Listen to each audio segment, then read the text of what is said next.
నమస్కారం. ప్రస్తుతం మనతో పాటు జ్యోతిష్య బ్రహ్మ నవరత్న నిపుణులు, ప్రముఖ ఆధ్యాత్మికవేత్త, ప్రముఖ జ్యోతిష్య వాస్తు పండితులు బ్రహ్మశ్రీ ఉమామహేశ్వరరావు గారు ఉన్నారు. వారితో మాట్లాడిద్దాం. నమస్కారం గురువుగారు. ఆయుష్మాన్ భవ.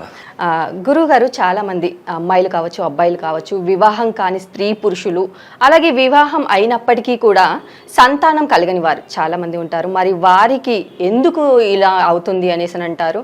అసలు ఏం చెప్తుంది ఈ జాతకం అనేసి అంటారు? సర్వమంగళ మాంగళ్యే శివే సర్వార్థ సాధకే శరణ్యే త్రయంబకీ దేవి నారాయణీ నమోస్తుతే. ఓం గం గణపతియే నమః. ఓం శ్రీ గురుభ్యో నమః. మన్వంతర విధానంలోని రావలసిన క్వశ్చన్ వేశావు. ఈ మన్వంతరము అంటే మనువులు 14 మంది మనువులు ఉన్నారు. ఈ మనువులు పరిపాలన చేస్తున్నారు ఈ ప్రపంచాన్ని. ఈ మనువులు పరిపాలన చేసిన దాంట్లో ఇప్పుడు కలియుగంలోని 7వ మనువు పరిపాలన చేస్తున్నాడు. కలియుగంలో 7వ మనువు పరిపాలన చేస్తున్నాడు. వైనస్వత మనువు, అతని పేరు వైనస్వతుడు. ఇప్పుడు పరిపాలన చేస్తున్నాడు కలియుగంలో. ఇది ఎప్పటి నుంచి పరిపాలన జరుగుతుంది? ద్వాపర యుగం నుంచి జరుగుతుంది. వైనస్వతుడు ద్వాపర యుగం నుంచి. కానీ నీవు అడిగిన క్వశ్చన్కి 5వ మనువుని తీసుకోవాలి. రైవత మనువు, రైవతుడు. అసలు ఈ రైవతుడు జనన కాలం ఎటువంటిది వచ్చింది, ఏ రకమైనటువంటి పరిస్థితుల్లో వచ్చింది, ఎట్టి విధానంలో ఈ మన్వంతరం అనే విధానం ఎలాగ తీసుకున్నాడు, ఇతనికి ఎలా వచ్చింది, అది తెలుసుకోవాలి ముందుగా. వివాహము కాని వాళ్ళకి వివాహం కావటం లేదు, ఆలస్యం అయిపోతుంది. ఎన్నో ప్రయత్నాలు చేస్తారు. నా బొట్టోళ్ళ దగ్గరికి వస్తారు, నువ్వు అది చెయ్యి ఇది చెయ్యి అంటాడు. ఒకడేమో పెళ్ళి అవ్వదు అంటాడు, ఇంకోడేమో అయిపోద్ది అంటాడు. ఇప్పుడు ఇంక అది కాదు, ఈ హోమం చేస్తే అవుతుందని ఒకడు అంటాడు, ఈ పూజ చేస్తే అవుతుందని ఇంకోటి అంటాడు. ఎవడకు తోచింది వాడు చెప్తాడు. ఈ కలియుగంలోని కావలసింది ఏంటి? మనీ. డబ్బు కోసం ఏ గడ్డైనా కలుస్తారు. అటువంటి విధానం తయారైపోయింది. కానీ మనం చెప్పుకునేది కృతయుగం. హరిశ్చంద్ర పరిపాలన చేసే కృతయుగంలో వస్తుంది ఇది. ఈ హరిశ్చంద్ర పరిపాలన చేసే కృతయుగంలోని ధర్మం 4 పాదాల నడవాలి. ఆయ ప్రమాణం, ఎంతో ఆయ ప్రమాణం ఉంటుంది. సద్బుద్ధి. దొంగతనం అంటే ఏమిటో తెలియదు. దొంగతనం అంటే ఏంటి అని అడిగే పరిస్థితి. మోసం అంటే ఏమిటో తెలియదు. అటువంటి పరిస్థితుల్లో అక్కడ ఋతవంతుడు అనే ఒక బ్రహ్మజ్ఞాని అంటే పండితుడు, ముని, ఋతవంతుడు ఎంత గొప్పవాడు అంటే యజ్ఞ యాగాదులు చేసేవాడు, మహా హోమాలు చేసేవాడు. ప్రజలు అందరూ బాగుండాలి, ప్రభువులు బాగుండాలి, నాకంటూ ఏమొద్దు. నా గురించి ఈ ఋతవంతుడు తన గురించి ఏమి కోరుకునేవాడు కాదు, తన గురించి ఏం చేసుకునేవాడు కాదు. ఏవైనా చేయగల శక్తివంతుడు. ఎంత కఠినమైన పనైనా చేయగల శక్తి సామర్థ్యం కలిగిన వాడు ఈ ఋతవంతుడు. ఋతవంతుడు వివాహ వయసు వచ్చింది కానీ వివాహం కాలేదు.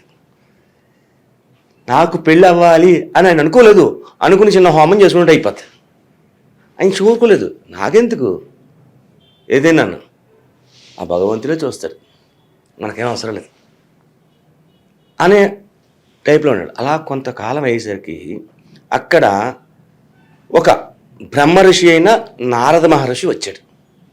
బ్రహ్మర్షి నారద మహర్షి వచ్చి ఇతని గురించి తెలుసుకుని వశిష్ఠుని దగ్గరికి వెళ్ళాడు.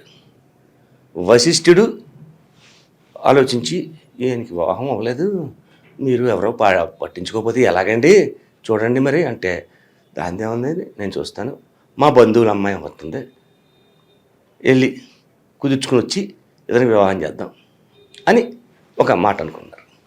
దానికి వివాహ దోషం ఏమైనా ఉంది కుర్రాడికి, స్వల్పంగా వివాహ దోషం ఉంది, దాని ఏముంది, నేను చేసేస్తాను. వశిష్ఠుడు అంతటి వాడు తలుచుకుంటూ ఆగుతుందా? అతను చేశాడు, ఏదో కార్యక్రమం చేశాడు. అక్కడి నుంచి అక్కడికి వెళ్ళాడు. అక్కడ ఒక అమ్మాయి సద్గుణ సంపన్నురాలు, వినయ విధేయతలు కలిగినది, అలాగే పెద్దలను గౌరవించేది, పెద్దల మాటలను విశ్వసించేది, సకల సద్గుణాలు కలిగి ఉన్న యువత. ఆ యువతని తీసుకొచ్చారు. నాయనా ఋతువంతా ఈ అమ్మాయిని పెళ్లి చేసుకో, నీకు అన్ని విధములుగా అనుకూలమైన భార్య అవుతుంది అన్నాడు. సరే చేసేసారు. వివాహం అయిపోయింది. వివాహం అయిపోయిన తర్వాత కొంతకాలం అలా కాలం గడుస్తుంది. వీళ్ళకి సంతానం కలగలేదు. ఎన్ని రోజులు ఎన్ని నెలలైనా ఎన్ని సంవత్సరాలైనా సంతానం అనేది కలగలేదు. స్వామి సంతానం జరగలేదు కదా, మీరు ఏదైనా హోమం చేయొచ్చు కదా, మీరు మనకి పున్నామ నరకాన్ని దాటించడానికి పుత్రుడు కావాలి కదా మనకి అని అడిగింది. పిచ్చిదానా, అంతవరకు మనం ఆలోచించకూడదు. భగవంతుడు ఉన్నాడు, ఆయనకి ఏది కావాలో చేసుకుంటాడు, మనకెందుకు, నీకు నాకు బాధ ఎందుకు అనే చెప్పాడు. కానీ అప్పుడు ఈమె భార్య దైవారాధన చేసుకుని పార్వతీమాతను ప్రార్థించింది. మాత, నేను ఏ యొక్క దోషము చేయలేదు, ఏ యొక్క తప్పు చేయలేదు, కాబట్టి నాకు సంతానం కలగలేదు. సంతానం కలగకపోతే పున్నామ నరకాన్ని దాటించే పుత్రుడు లేకపోతే జన్మ నిరర్ధకం, కాబట్టి సంతానాన్ని అనుగ్రహించి తల్లి అని చెప్పేసి ఒక మొక్కుకుంది. జగన్మాత విన్నదే, తదాస్తు కర్మే ఫలి అని అంది. మళ్ళా చూసారు అక్కడ తదాస్తు అంది, కర్మే ఫలి అంది. కర్మ ఫలితం తప్పదు, నీకు కూడా. సరే ఒకరోజు అనుకోకుండా ఈమె గర్భవతి అయ్యింది. సంతోషపడ్డారు అందరూ. అమ్మాయి గర్భవతి అయిందట అని వశిష్ఠుడితో సహా చాలా సంతోషపడ్డారు. నెలల నిండి ఒక రోజున ఒక అబ్బాయి పుట్టాడు. రేవతీ నక్షత్రయుక్త చతుర్థ చరణంలో పుట్టాడు. రేవతీ నక్షత్ర 4వ పాదంలో పుట్టాడు కుర్రాడు. కుర్రోడు ఎలాగున్నాడు? ఎర్రగా ఉన్నాడు, బొద్దుగా ఉన్నాడు, చాలా ముద్దుగా ఉన్నాడు, చాలా అందంగా ఉన్నాడు. తండ్రి అనుకున్నాడు, వీడు నాకంటే గొప్ప పండితుడిగా మార్చాలి, గొప్ప విధానాన్ని చెయ్యాలి అని అనుకున్నాడు. అల్లారు ముద్దుగా పెంచుకుంటా ఒక 12 రోజులు అయ్యేసరికి నామకరణం చేయాలి. నామకరణం చేయాలి అంటే ఆలోచించారు. సుశీలుడు అనే నామం చెప్పారు. సుశీలుడు, ఆ అబ్బాయి పేరు సుశీలుడు అని చెప్పారు. అలాగే ఒక 5 సంవత్సరాల వయసు వచ్చింది. అక్షరాభ్యాసంలో చేశారు. కొన్ని విద్యలు నేర్పుతూ వచ్చారు. అలా కొంతకాలం అయ్యేసరికి ఈ కుర్రోడికి ఒక 18-20 సంవత్సరాల వయసు వచ్చింది. ఎలా తయారయ్యాడు? అందంగా తయారయ్యాడు, మంచి బలంగా ఉన్నాడు, రూపవంతుడు ఉంది, మంచి కలర్ ఉంది, ఏ వనిత చూసినా మోహిస్తుంది. ఆ టైపుగా తయారయ్యాడు. అబ్బాయి వయసు వచ్చాడు. ఆ అమ్మాయిలందరూ చూస్తున్నారు. అమ్మో తేడా వచ్చేది, తల్లిదండ్రుల వేదనిది. పెళ్లి కాకపోతే పెళ్లి కాలేదని ఎడుతాడు, పెళ్ళి అయిన తర్వాత పెళ్ళం వచ్చిందని ఎడుతాడు, పెళ్ళం వచ్చిన తర్వాత పిల్లలు లేరని ఎడుతాడు, పిల్లలు కలిగిన తర్వాత ఆడేమైపోతున్నాడో అని ఎడుతాడు. ఇన్ని బాధలు ఉన్నాయి. అయితే ఒక మంచి సంబంధం చూసి పెళ్ళియాలి అనుకున్నారు. దుర్ధర దేశానికి పోయేలో ఒక అమ్మాయి ఉందని చెప్పింది. అక్కడి నుంచి కేకేశారు, వెళ్ళారు. అమ్మాయి జామ పండు రంగులో ఉంది. జామ పండు, అపురూప సౌందర్య రాశి, అత్యధికమైన వినయ విధేయతలు కలిగినది. ఈ యొక్క ఋతవంతుడు భార్య కన్నా కూడా ఎక్కువ గుణ సంపన్నత కలిగి ఉంది. ఋతవంతుడు భార్య కన్నా గుణ సంపన్నత ఎక్కువ కలిగి ఉంది అమ్మాయి. ఆహా ఎంత బాగుంది, ఎంత చాలా చక్కగా ఉంది అని అమ్మాయి, ఇగో మా అబ్బాయి, నీకు నచ్చితేనే సమా, నచ్చకపోతే చెయ్యం. ఓకే చూసింది, ఇంత అందగాన్ని పట్టుకుని నచ్చలేదన్నాకి ఈవిడ ఎక్కడ సరిపోద్ది. ఇంకా అమ్మ మనస్ఫూర్తిగా నచ్చాడు నాకు, నేను వివాహం అంటూ చేసుకుంటే ఇతనే చేసుకుంటాను. పెద్దలందరూ ఆశీర్వదించారు. అంగరంగ వైభవంగా వివాహం జరిగిపోయింది. ఇంటికి తీసుకొచ్చారు కొడల్ని. కొన్నాళ్ళు కాపురం చేశారు. మన ఈ యొక్క సుశీలుడికి, సుశీలుడు అంటే సుఖమైన శీలము కలిగిన వాడు అని పేరు, సుశీలుడని ఆ పేరు పెట్టారు. కొన్నాళ్ళు అయ్యేసరికి పెళ్ళైన తర్వాత వీడికి మద్యం అలవాటైంది. మద్యం అలవాటైతే ఏదో కొద్దో గొప్ప తీసుకుని ఉంటే పర్వాలేదు, ముంతలు పేపాలు తాగేస్తున్నాడు. మద్యంతో పాటు మాంసం అలవాటైంది. మాంసంతో పాటు రకరకాల అలవాట్లన్నీ వచ్చేసాయి. తల్లిదండ్రులు చెప్పారు, ఒరే తప్పురా అబ్బాయి, నువ్వు చేస్తున్న పని మంచిది కాదు అని. చెప్పవలే. తండ్రి ఎదిరించాడు, తల్లిని ధిక్కరించాడు, భార్య కాళ్ళు పట్టుకు బతిమాలింది, చాలా అరవై అరవా అని కొట్టిసోడు. ఇలా తయారయ్యి ఉండి కాలం అలా నడుస్తోంది. ఈ తాగుడు మాత్రం మాంటలేదు, మద్యపాన లోలుడైపోయాడు. ఆ యొక్క ఊరి చిట్ట చివర ఒక బోయపిల్ల ఉంది. బోయపిల్ల అంటే పచ్చి మాంసం తినేవాళ్ళు. ఆమె రూపం ఎలాగుంది? నల్లని కారు నలుపు, దట్టమైన శిరోజాలు, అంటే ముళ్ళకంపల్లా ఉన్న శిరోజాలు, కనుగుడ్లు కూడా ఎర్రగా ఉన్నాయి, చూపు ఎరుపుగా ఉంది. వికృత రూపం అంటే అంతటి వికృత రూపం లేదు. అటువంటి వికృత రూపంలో ఉన్న ఆడదాన్ని చూసాడు. వీడు మైమరిచిపోయాడు, చెలించిపోయాడు. ఏమంత రూపం, అంత ఎంత అందగత్తిమి, ఎలాగైనా సరే ఈవిడ్ని మనం కైవసపరుచుకోవాలి అని అనుకున్నాడు. అనుకుని వచ్చి దగ్గరికి వచ్చాడు. ఆలస్యం అమృతం విషయం అన్నారు. ఆలస్యం చేస్తే అమృతం కూడా విషయం అయిపోద్ది. ఇంకా తేజస్ కూడా సరిపోద్ది కదా అని కావాలని వచ్చేసాడు. సుందరి నువ్వు అంటే చాలా బాగున్నా. ఏంటన్నా సుందరి అన్నాడు. సుందరా? నన్నా? మా అమ్మ నాన్న చూసి మనం తిడతారు, దిక్కుమాల మొహం వేసుకుని ఎదకుండా పడిపోయే మొండా అని. అటువంటి నువ్వు నన్ను సుందరి అని చెప్పేసి ఇంత ఇలా కాకన్నా, ఎవరివయ్యా నువ్వు అని.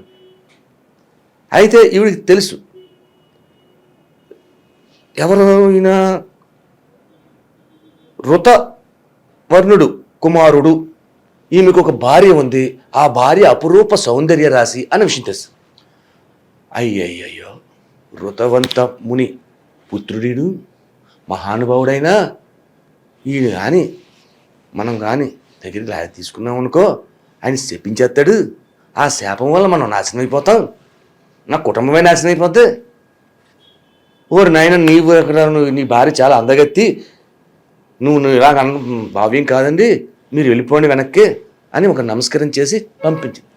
అబ్బే, ఏదో పోయే కాలం వచ్చినట్టుకి ఆ బుద్ధి రాకూడదు, వచ్చిందంటే పోదట. అలాగే ఈ సుశీలుడు, నువ్వు నా ఇన్నంటే చెప్పు, నువ్వు నీ అంత అందగత్తి నాకు కనపడతలేదు, ప్రపంచంలో లేదు, నీ సౌందర్యం నన్ను ముగ్ధ మనోహరణ చేసింది, కాబట్టి ఇన్ను నేను ప్రేమిస్తున్నాను, ఇన్ని ఎలా వదిలించుకోలే, ఏదో రకంగా వదిలించాలి, లేకపోతే ఇబ్బంది పడతాం అని అనుకుని అయితే ఒక కండిషన్ అండి మహానుభావ అంది. ఏంటి చెప్పు, ఈ కండిషన్ తీర్చేద్దాం. నీ భార్యను కొట్టు, నీ భార్య మెడలో ఉన్న ఆభరణాలన్నీ ముక్కు పుడకతో సహా పట్టురా, నీ యొక్క ఆస్తి మొత్తం నా పేరు రాయి, అప్పుడు నిన్న పూట అన్నాడు. దాన్ని చేద్దాం అన్నాడు. వచ్చేసాడు ఇంటికి రాగానే భార్య ఎదురొచ్చింది, కాళ్ళు కడుక్కున్న నీళ్ళు ఇచ్చింది, కాళ్ళు కడుక్కున్నాడు.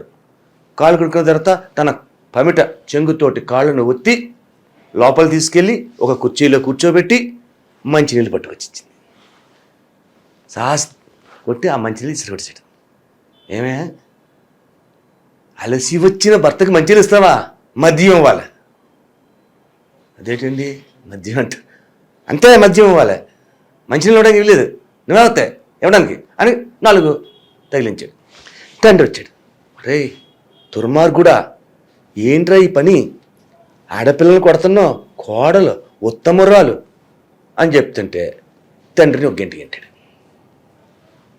కొడుకు చెప్పితే ఈడే బాధపడాలి. తల్లి వచ్చింది, ఏంటి తండ్రిని కూడా గంటీసో, ఆ పిల్లని అలా కొట్టి చంపేస్తానో అని అడిగితే తల్లిని కొట్టాడు. ఇక్కడ తల్లి తండ్రుల యందు దయలేని పుత్రుండు పుట్టనేమి వాడు గిట్టనేమి పుట్టలోని చెదలు పుట్టవా గిట్టవా విశ్వదాభిరామ వినురవేమ. తల్లిదండ్రులు ఏం దయలేకపోతే పుత్రుడు ఉన్నా ఒకటి లేకపోయినట్టే. అంటే ఇక్కడ గురుగారు కృతయుగంలో ఉండి వేమన పద్యం చెప్పారేంటండి? ఇది మన అవగాహన గురించి చెప్పాను నేను. అటువంటి విధంగా బాధపడుతున్నారు.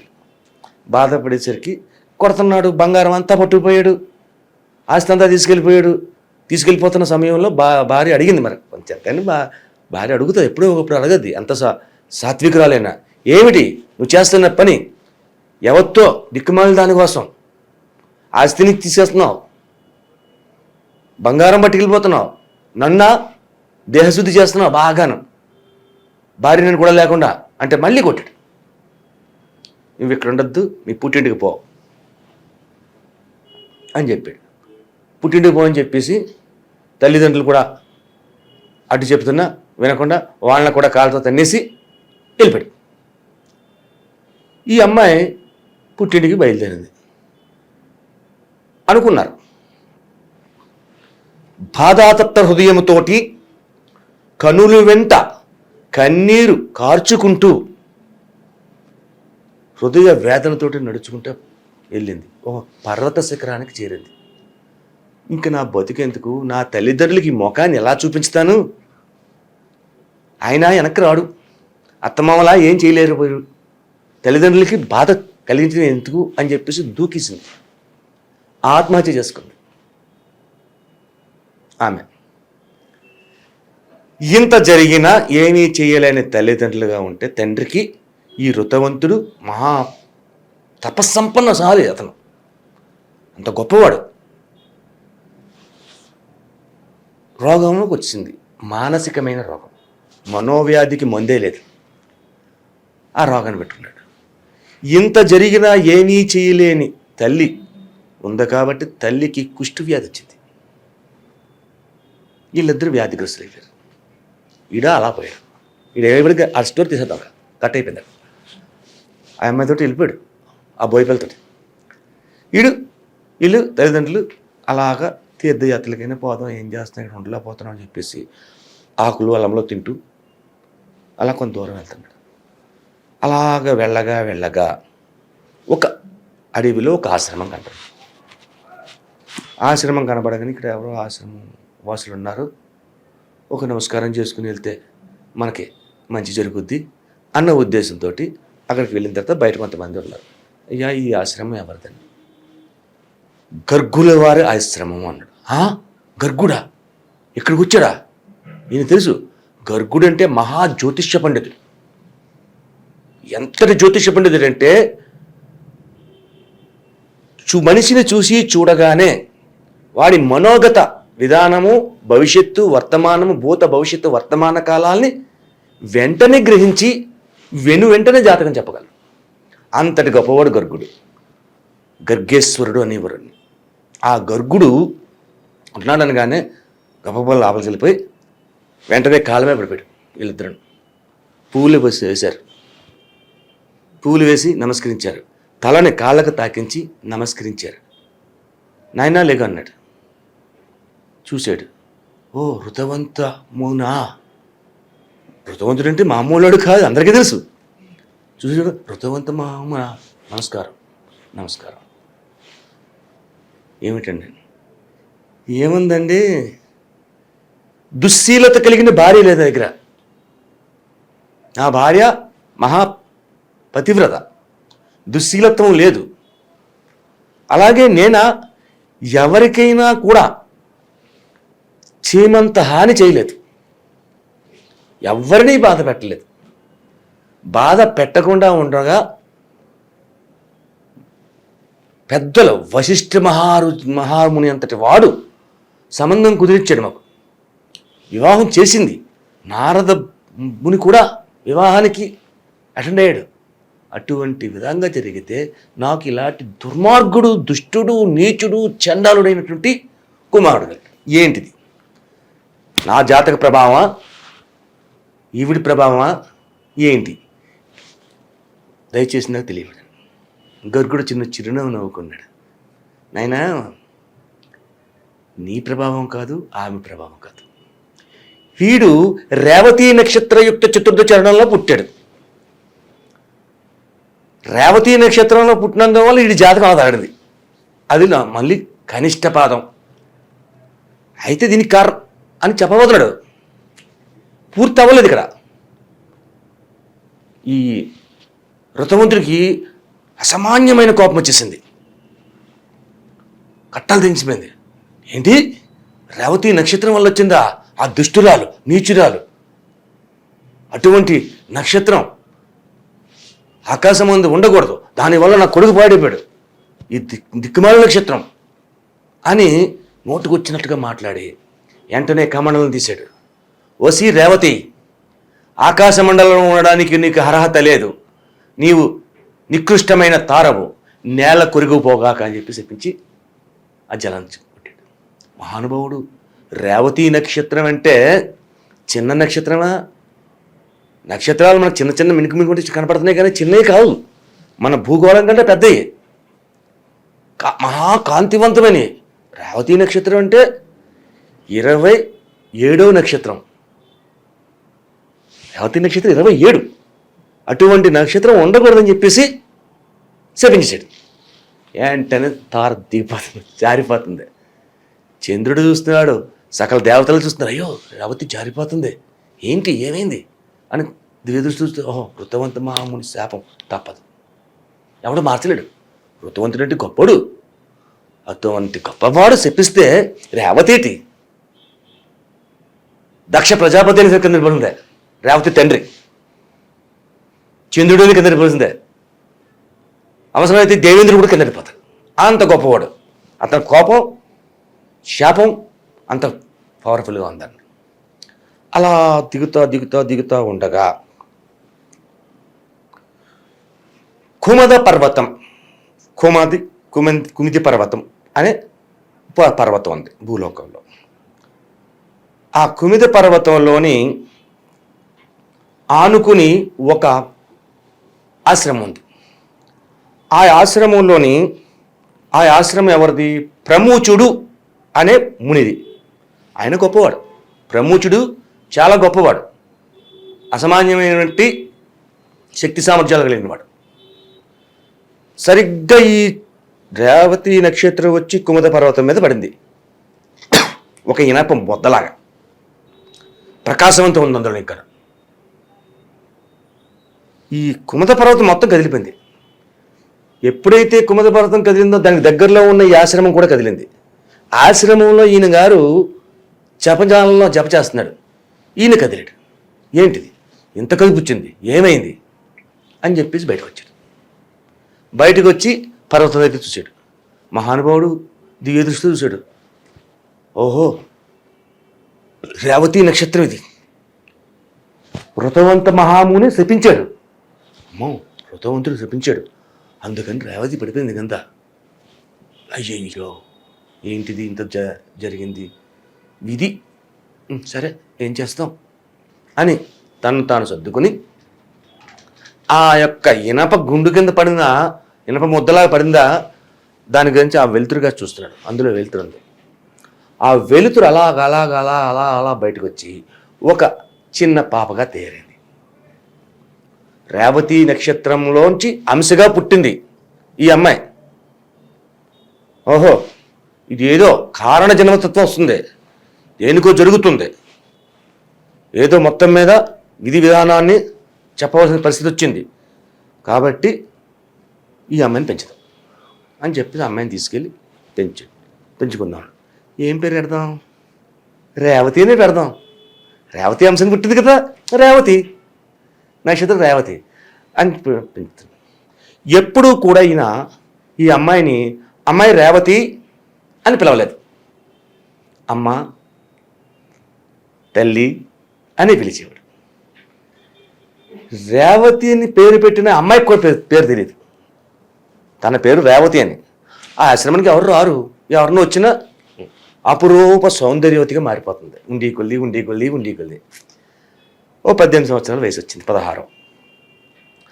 చక్కని రూపం, అపరూప సౌందర్య రాశిగా మారిపోయింది. అప్పుడు ఎప్పుడైతే ఒక 16-18 సంవత్సరాల వయసు వచ్చిందో ఆడపిల్లల్లో కొన్ని భావాలు మార్పులు వస్తుంటాయి. అవును, నా పేరేంటి? అప్పుడు ఏర్పడింది,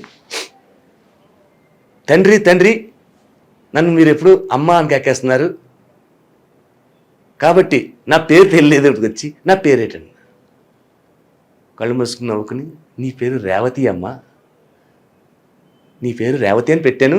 రేవతి అని పేరుకి తల్లిని పిలిచినట్టుగా పిలుచుకుంటున్నాను నిన్ను.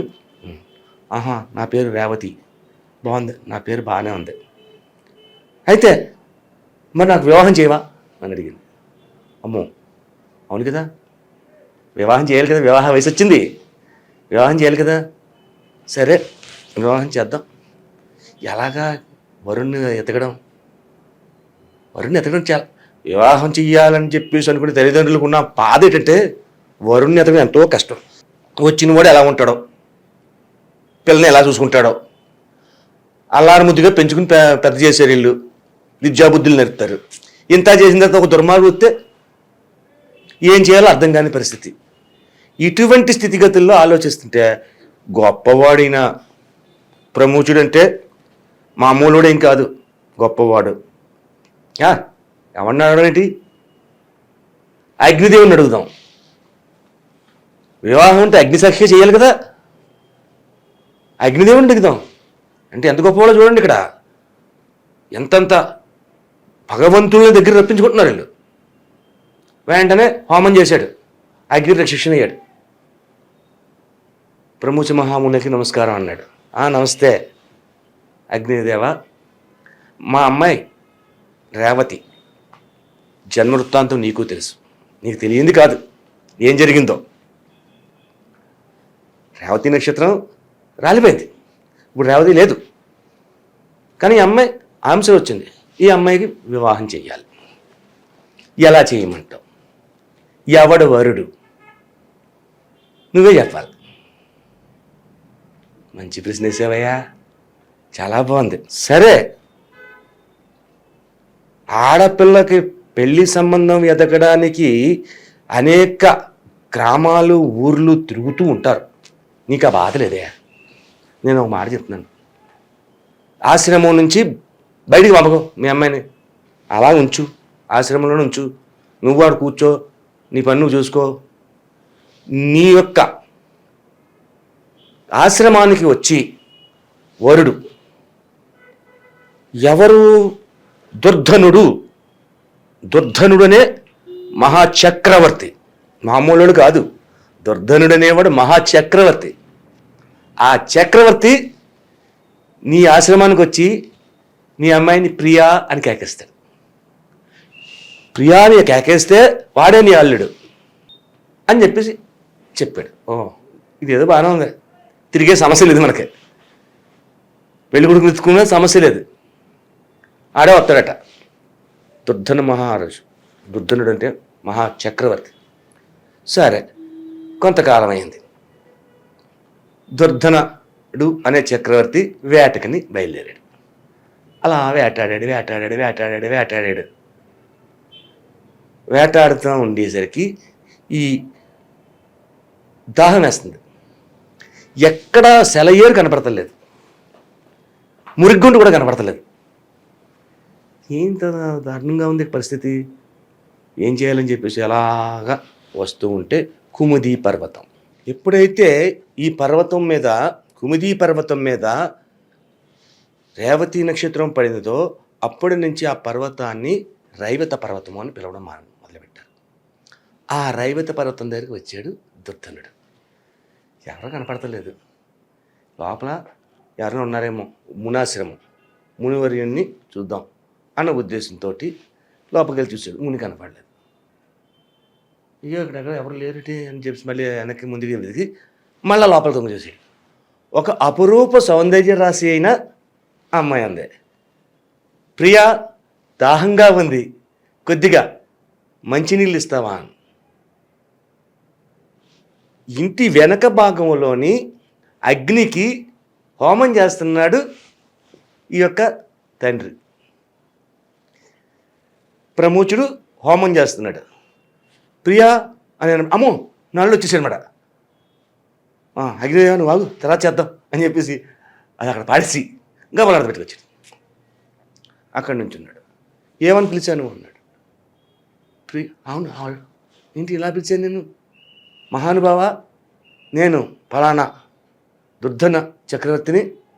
నేను ఏదో ఎందుకు వచ్చింది నోటంట ప్రియాని వచ్చింది. తప్పే, ఆడపిల్లల మీద దృష్టి పెట్టుకునే కొంటితనం నాకు లేదు. కొంటివాణ్ణి కాదు. న్యాయం ధర్మం 4 పాదాలుగా నడుపుతున్న చక్రవర్తిని ఎందుకు పిలిచినో తెలియదు అని మళ్ళీ అందంగా కనపడతాం. వణుకొస్తుంది శరీరంలో. ఏమయ్యా నువ్వు ఎందుకు పిలిచావో ఏం పిలిచావో నాకు తెలుసు. జామాత రా అన్నాడు. అయ్యా అదేంటి అంత మాట అన్నారేట? నువ్వే నా జామాతనే. జామాత అంటే ఏంటి? అల్లుడు. అల్లుడా రా అనడానికి అల్లుడిని జామాత అంటారు. జామాత రా అన్నాడు. ఇదేంటి స్వామి, నేను ఏ దురుద్దేశంతో అలా పిలవలేదు. అంత పిలిచినంత మాత్రానే మీరు నన్ను అల్లుడు అంటే నా పరిస్థితి ఏంటి చెప్పండి మీరండి. నాయనా, ఇది నువ్వు నేను అనుకున్నది కాదు, దైవ నిర్ణయం. సాక్షాత్ అగ్నిదేవుడే చెప్పాడు, దుర్ధనుడు వస్తాడు, ప్రియాని పిలుస్తాడు, ఆ ప్రియాని పిలిచిన వాడే నీ అల్లుడు అని. కాబట్టి ఈ విధంగా జరిగింది. ఇది దైవ నిర్ణయం కాబట్టి నువ్వు కాదనకూడదు. సరే, ఈయన అపురూపమైన అందగాడు. ఈ దుర్ధనుడు కూడా అపురూపమైన అందగాడు, ధైర్యశాలి చక్రవర్తి. అయితే నాన్నగారు అని చెప్పేసి ఈవిడ దగ్గరకు వచ్చింది రేవతి. అమ్మో ఈవిడ ఎలాగ వచ్చింది ఈ పిల్ల అంటే ఈ కుర్రోడు నచ్చలేదా? ఏమ్మా ఏంటన్నాడు. ఉండు కాసేపు ఉండు మాట్లాడతాను అని. ఏమయ్యా మహారాజా, మా అమ్మాయి నీకు నచ్చిందని అర్థమైపోతుంది. నీ ఒంట్లో వణుకొచ్చింది, నీ కళ్ళు కామితంగా చూస్తున్నాయి, నీకు నచ్చిందని తెలిసిపోయింది. కానీ అడగడం నా ధర్మం. నీకు నచ్చిందా మా అమ్మాయి? వివాహం చేసుకుంటావా? అపురూప సౌందర్య రాశి, కాదంటానా? నేను చేసుకుంటానండి అని అనే సమయంలో నాన్న వచ్చింది. ఏంటి ఇలా వచ్చింది? ఈవిడికి ఇష్టందా కొంపదీసి? ఇది ఎక్కడ కర్మ మళ్ళా నాకు అనే వేదనతో ఏమ్మా అన్నాడు. నచ్చలేదమ్మా నీకు? నచ్చకపోతే ఎలాగా అని బాధపడదు. నచ్చకపోతే చెప్పు, మానేద్దాం. నచ్చదని చక్రవర్తిని తీసుకొచ్చి అందగాడిని తీసుకొచ్చేస్తే నచ్చలేదని అంటానా? మరి ఎందుకు నన్ను కేకేశాను? తొందరగా ముహూర్తాన్ని నిర్ణయించండి అని చెప్పడానికి వచ్చాను. ఓహో నీకు కూడా నచ్చేసాడు, అమ్మాయి అంటే నీకు నచ్చింది, మంచిది, చదవమ్మా, మంచి ముహూర్తం పెడతాను, మంచి ముహూర్తం పెడతాను. మీరు పెట్టద్దు, నేనే పెట్టుకుంటాను. ఇదేంటి ఇక్కడ? ఇది మళ్ళీ ఆశ్చర్యకరమైన విషయం. నీ ముహూర్తం నువ్వు పెట్టుకుంటావా? ఏ ముహూర్తం పెట్టండి? ఈ యొక్క సుశీలుడు అనేవాడు పుట్టినది రేవతి నక్షత్రంలో పుట్టాడు, 4వ పాదంలో పుట్టాడు. వాడి పుట్టినప్పుడు ధనుర్లగ్నంలో పుట్టాడు. ఈ విషయం ఈ అమ్మాయికి తెలదు. ఇతనికి స్టోరీకి సంబంధం లేదు, అంత దూరం ఉంది కథ. కానీ ఏమంది? నాకు రేవతి నక్షత్రయుక్త చతుర్థ చరణము ధనుర్లగ్నంలో ముహూర్తం కావాలి. ఇదేంటిది? ఏమడుగుతున్నావు నువ్వు అని? నాకు రేవతి నక్షత్రంలో కావాలి. అలా రేవతి నక్షత్రం లేదమ్మా. ఆ రేవతి నక్షత్రం ఎప్పుడో కింద పడిపోయింది. ఋతవంతు మునీశ్వరుడు శాపం వల్ల రేలి నక్షత్రాన్ని నుంచి ఎలా చెప్పిన పైన 12, 26 ఉన్నాయి, 27 లేవు. కాబట్టి కుదరదు. ఋతవంత ముని యొక్క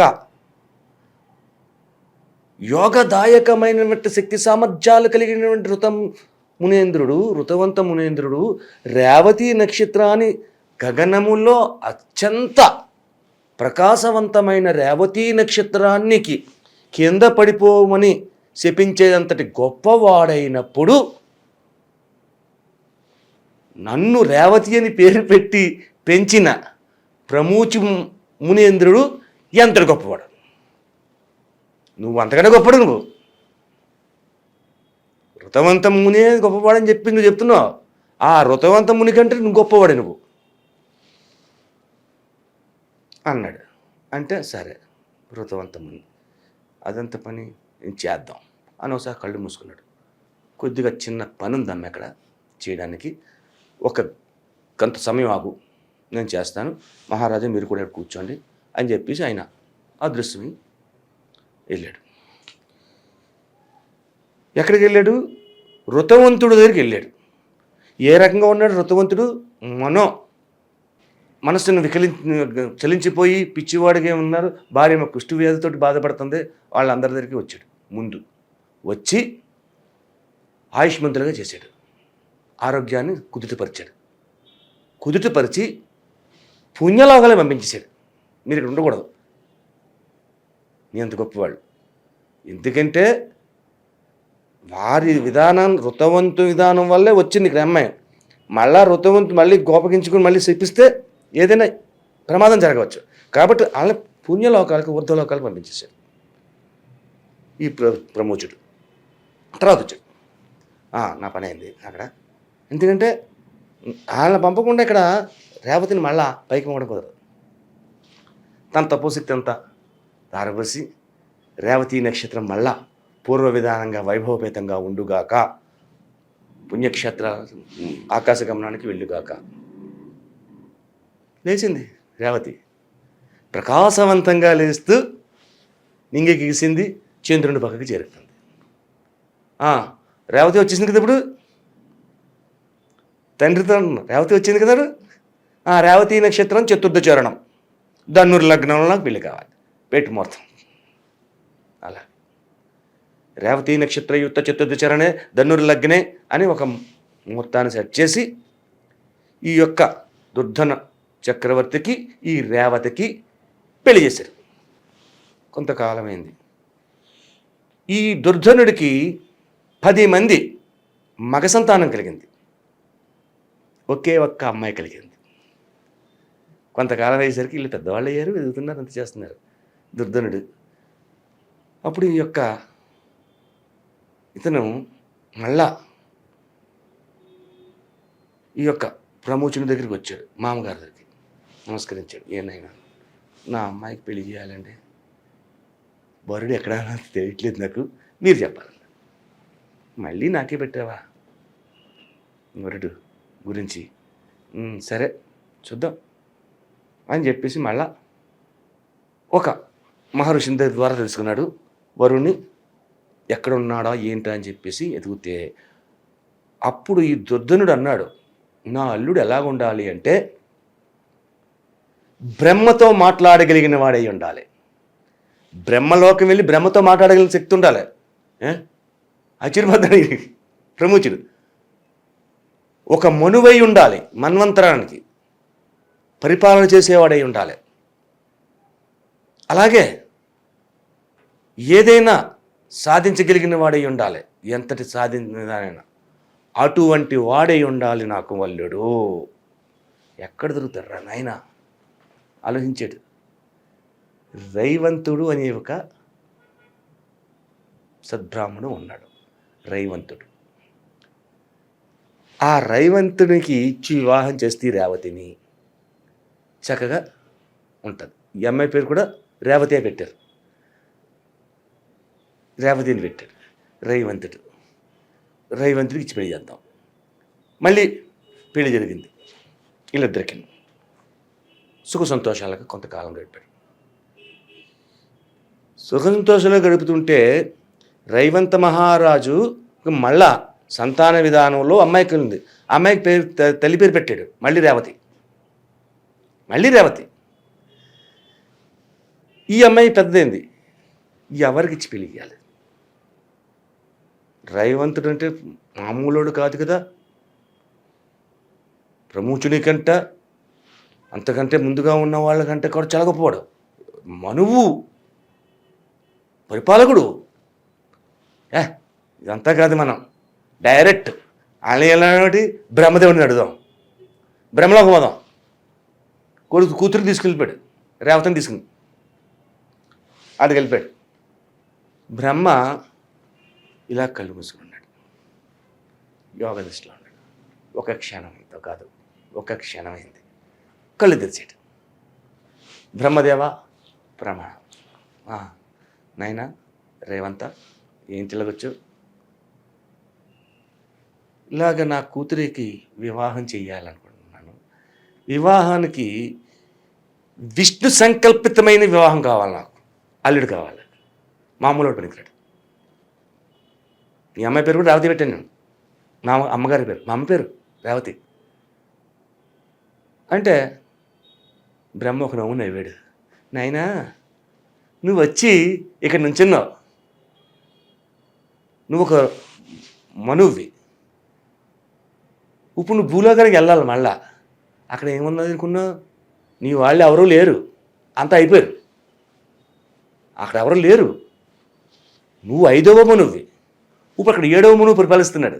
అంటే కృతయుగం అయిపోయింది, త్రేతాయుగం అయిపోయింది, ద్వాపర యుగం ప్రారంభమవుతుంది. అంత అయింది, కొన్ని వేల సంవత్సరాలు అయింది. అంటే బ్రహ్మ ఒక్క క్షణం కన్ను మూసి తెరిస్తే 1000 సంవత్సరాలు, 10,000 సంవత్సరాలు అలా ఉంటుంది. ఒక క్షణం అలా కళ్ళు మూసి తెరిచాడు. ఆ ఒక క్షణం నువ్వు ఇక్కడ ఉన్నావు, బ్రహ్మలోకంలో ఉన్నావు కాబట్టి అక్కడ అన్నీ వెళ్ళిపోయినాయి, వాళ్ళు ఎవరు లేరు. ఏంటి అప్పుడా మొన్నోళ్ళు అంతా వెళ్ళిపోయారా? నా కొడుకు కూడా లేరా? ఎవరూ లేరా? అయ్యో ఆశ్చర్యపోయాడు. కిందకు వచ్చాడు.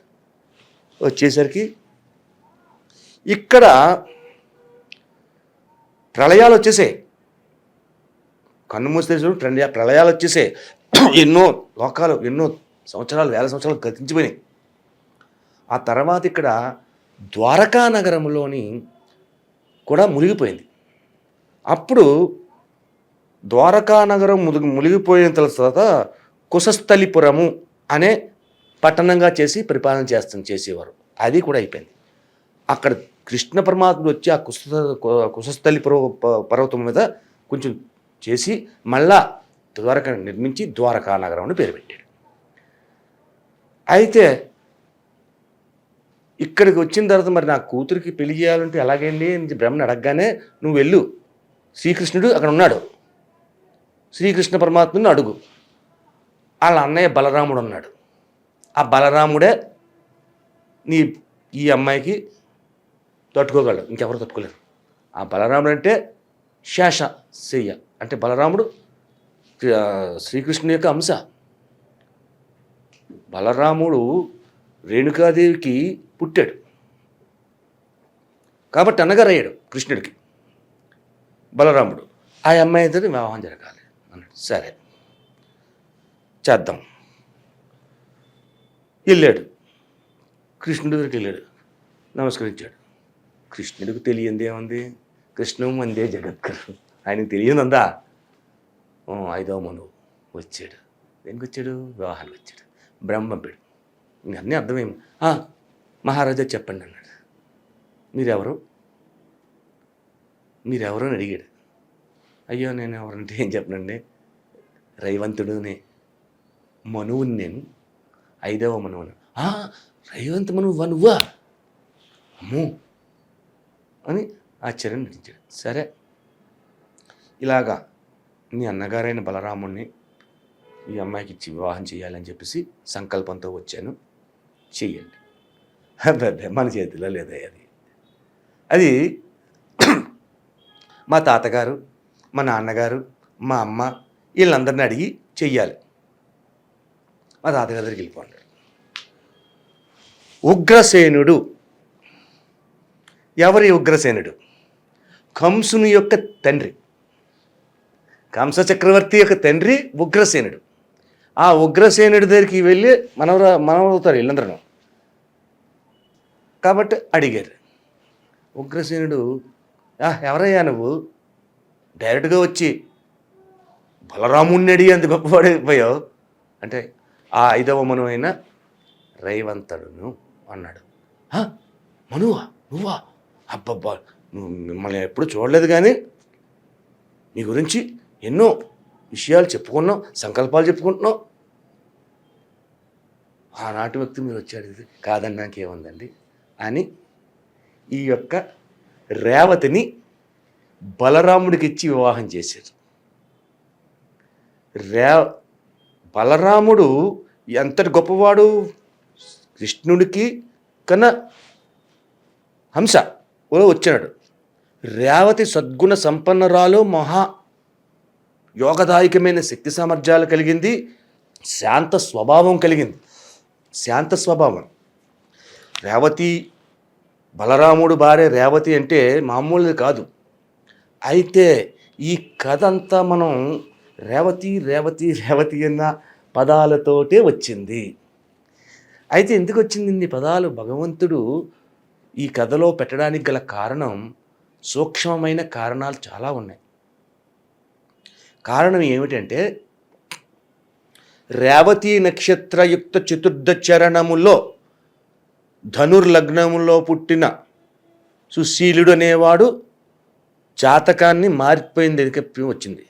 అయితే అదే రేవతి నక్షత్రంతో అదే లగ్నములోని వివాహాలు జరిగినా, ఏం జరిగినా, ముహూర్తాలు పెట్టి చేసినా శుభాలే జరిగాయి, అశుభాలు జరగలేదు. గర్గుడు ఈ యొక్క మునికి చెబుతున్న సమయంలో, ఋతవంత మునికి చెబుతున్న సమయంలో పూర్తిగా వినలేదు ఋతవంతుడు. అక్కడ ఏం చెప్పబోయాడు గర్గుడు? చక్రవర్తి ఈ యొక్క మునికి జ్యోతిష పండితుడు, పూర్వజన్మ సుకృతాను ఫలితములను బట్టి, పాపపుణ్యములను కనుకను బట్టి వీడి యొక్క జన్మ విధానం, మీరు చేసిన విధానాల్లో చిన్న చిన్న మార్పుల వల్ల ఇలాంటి దుర్మార్గుడు పుట్టాడు అని చెప్పాలి. అది వినలేదు నిన్న. కథ అంతా నడుచుకుంటూ వచ్చింది ఇక్కడికి. ఇప్పుడు మనం చెప్పుకున్నాం విధానం. అప్పుడు రేవతితో పాటు బలరామ, శ్రీకృష్ణ బలరాములు కూడా రుక్మిణీ సమేతంగా ఉండి ఒక వరాన్ని ఇచ్చారు. ఇక్కడ ఎక్కువగా జరుగుతున్నది ఏంటి ఈ స్టోరీలోని? వివాహాలు కాని వారికి సంతానం, వివాహాల గురించి, సంతానం గురించి వచ్చింది స్టోరీ. ఎక్కడి నుంచి వచ్చినా ఋతువంత మహామునికేమో వివాహం కాలేదు అని స్టార్ట్ అయింది. బలరామ వివాహంతో, రేవతి బలరాముల వివాహంతో ఎండ్ అయింది.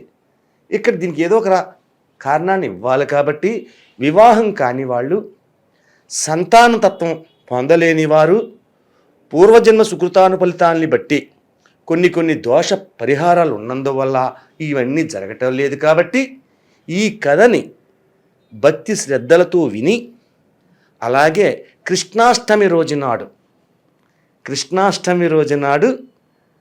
రేవతి నక్షత్రానికి